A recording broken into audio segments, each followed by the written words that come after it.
So this is our quadratic equation, and alpha and beta are the roots of this quadratic equation. We want to find which is that value of n that gives alpha by beta all raised to n as 1.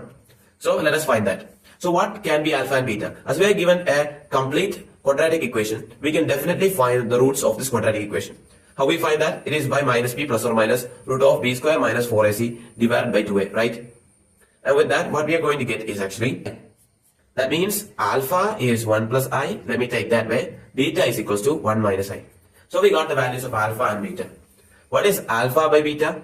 It is actually 1 plus I divided by 1 minus I. And we want to find alpha by beta raised to n. So 1 plus I divided by 1 minus I all raised to n is equals to 1. That is the condition given. Let me multiply the numerator and denominator with 1 minus I. And I'll be getting 1 plus I into 1 minus I. That is a plus b into a minus b form, which is a square minus b square. That is 1 minus I square. I square is minus 1. So 1 plus 1, that is actually 2. Divided by 1 minus I, the 1 minus I into 1 minus I. That is 1 minus I, the whole square.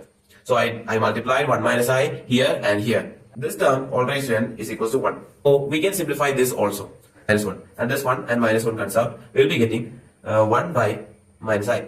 The whole raised to n is equals to 1.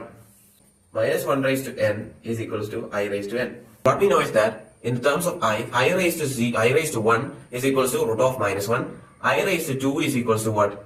Minus 1. I raised to 3 is actually minus I. And I raised to 4 is equals to 1.